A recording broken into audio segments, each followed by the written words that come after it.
Welcome back to this ABC 57 News half-hour special, What's in the Water, on the Benton Harbor water crisis.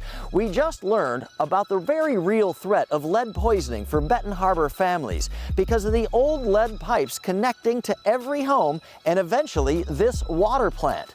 But why is this happening right now, especially in a city surrounded by the Great Lakes, the largest reservoir of clean, fresh drinking water in the entire world? About 200 yards from the currently ice-covered shoreline of Lake Michigan, at the south end of Gene Clock Park, you'll find the nearly 70-year-old Art Deco building housing the Benton Harbor water filtration plant. Is the water coming out of this building safe to drink? Is it when it leaves here?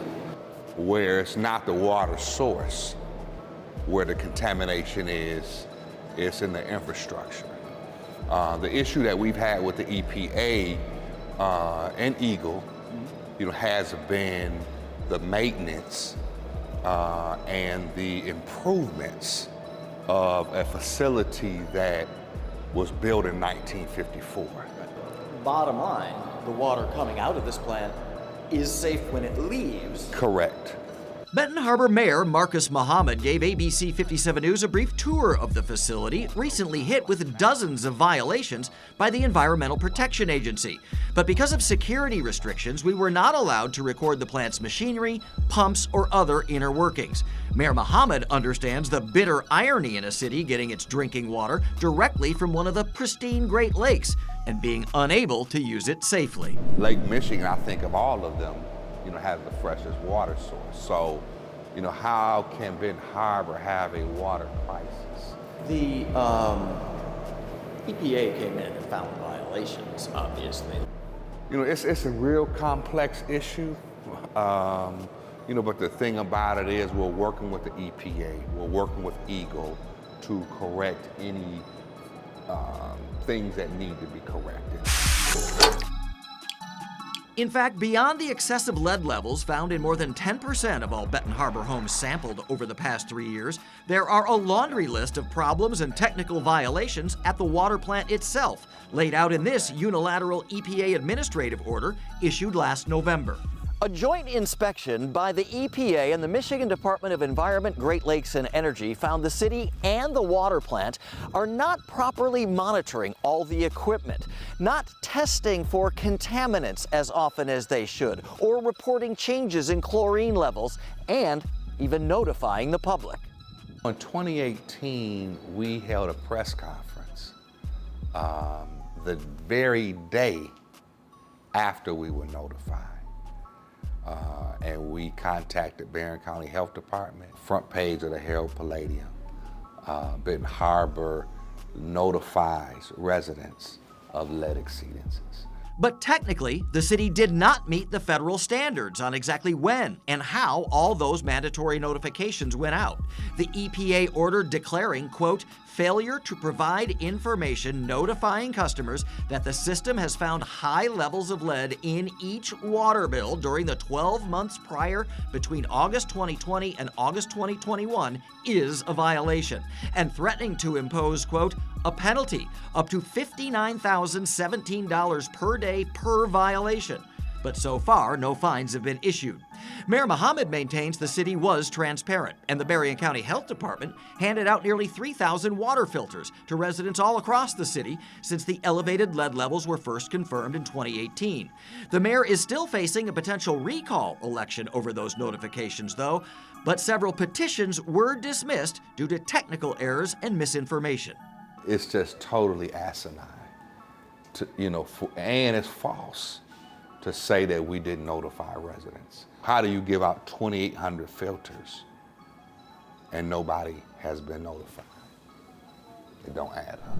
I think this is probably the worst thing that could ever happen to a community for many reasons, because we don't even know how much damage this water have done to this community. We have no idea. Reverend Edward Pinkney is a community activist who helped start the Benton Harbor Community Water Council and has been handing out cases and cases of free bottled water for the past 3 years. He doesn't always see eye to eye with the mayor and has serious concerns about the long-term effects of potential lead poisoning on residents all over the city.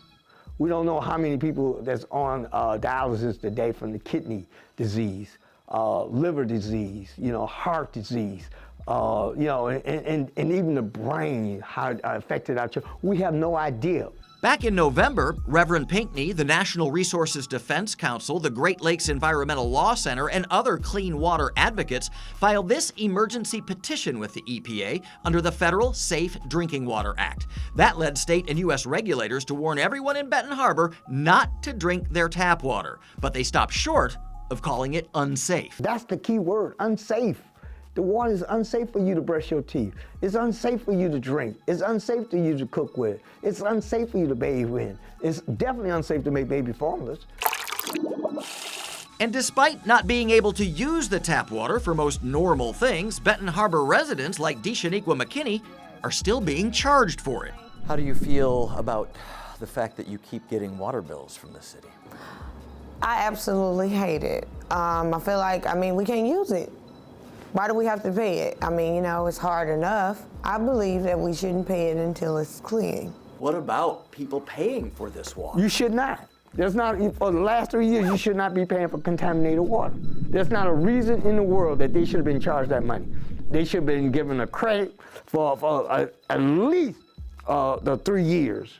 Reverend Pinckney and his volunteers went door to door before the pandemic to help the former water plant manager get the proper number of samples required by state and federal regulators. But once COVID took hold, they started allowing residents to take their own water samples. The way it was done before then, we did it, we would go into the home and make sure the water has been off at least 8 hours. And then once the water had been off 8 hours, we would take the test, and the family would do the testing. We didn't do it, they did it. Bottles 1, we kept. Bottles 2, 3, we poured out.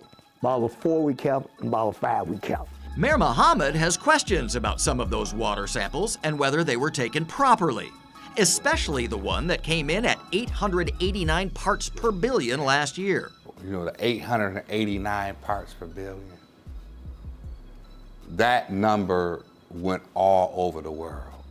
And he wants everyone to know state and federal experts are going back and retesting all those homes right now. This is a problem that has mounted over years through infrastructure, disinvestment, and I think that we're moving in the right direction. Can you trust those numbers? Well, that's why, the retesting is so critical. He also wonders whether all the money being donated to various groups is being used wisely, including Reverend Edward Pinckney's own GoFundMe page that's already raised more than $11,000.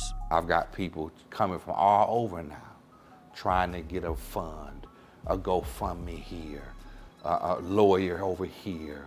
I'm suing the mayor, all of these different things. People have manipulated and have exacerbated an unfortunate situation in some respects for their own gain. But Reverend Pinckney says all the money his group is raising goes to help residents stay safe and healthy. We'll do whatever necessary to make sure that you have clean, safe water. When we come back on this ABC 57 News half-hour special, the $33 million plan to replace all the underground lead pipes in the city, and the engineer trying to meet the aggressive 18-month timeline.